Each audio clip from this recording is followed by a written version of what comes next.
Personalmente, sea a las 10, a las 8, a las 6 de la tarde, da exactamente igual. Hay que prepararse para jugar un partido y después, sobre todas las cosas, no dar lugar a las sorpresas, ¿no? Hay muchos casos donde siempre la tranquilidad de un resultado inicial, por creer que está todo resuelto, se complica, y lo que nosotros debemos hacer es tratar de cerrar la eliminatoria. Los dos últimos partidos ha ingresado en el segundo tiempo, se lo nota, como dije, bien. Evidentemente es una buena oportunidad, después veremos en función sobre todo a todo lo que resta de temporada, si es conveniente que ya lo haga desde el inicio, hacer algún partido más desde ingresando en el segundo tiempo, pero bueno, está en plenas condiciones. Porque indica que las veces que el equipo no se encuentre futbolísticamente, no estaremos casi determinados para perder el partido. Y la verdad que a mí me ha gustado mucho cómo el equipo lo compitió, lo jugó, lo disputó.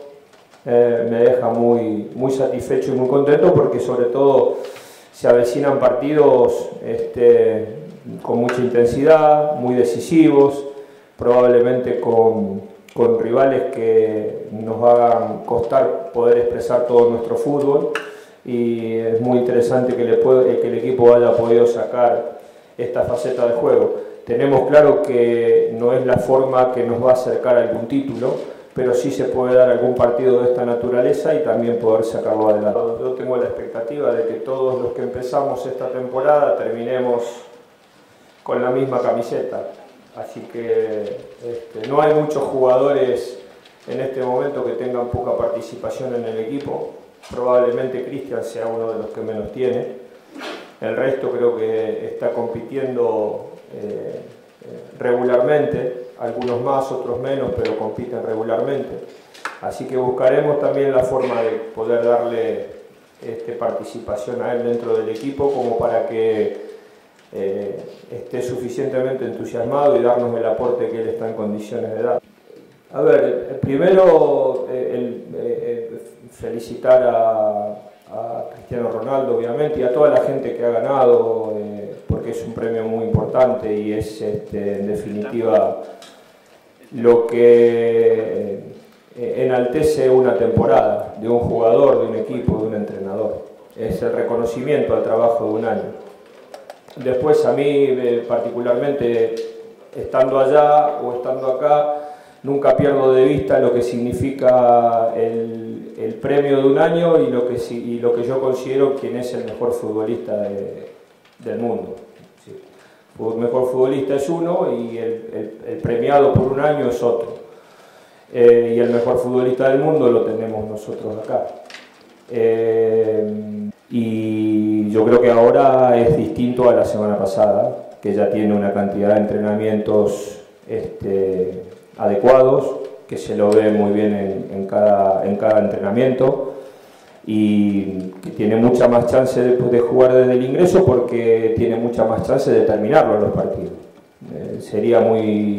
No sería bueno, en función al presente y sobre todo en función al futuro y a lo que queda, que nosotros pongamos a Leo o a cualquier jugador a enfrentar un partido donde corra algún tipo de riesgo físico. Yo creo que las ganas que tiene, las cualidades futbolísticas, el amor propio, las ganas de triunfar, pero jugando con la camiseta del Barcelona, el aprendizaje que ha tenido día a día, entrenando al lado de Piqué, de Puyol, de Mascherano, y sobre todo el futuro que se le abre, ¿no? Bueno, esto se lo he dicho a él. Yo creo que le empieza a llegar la hora de dejar de hacer exactamente lo correcto.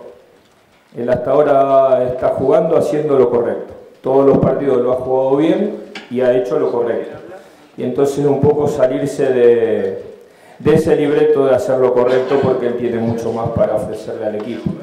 Yo lo único que siento es la tranquilidad de lo que decía hace un tiempo atrás, ¿no? De que lo que yo pensaba era inversamente proporcional a las posibilidades que le daba el futbolista, y esto que está pasando ahora siento que está mucho más cerca en cuanto a lo que pienso y a lo que hago.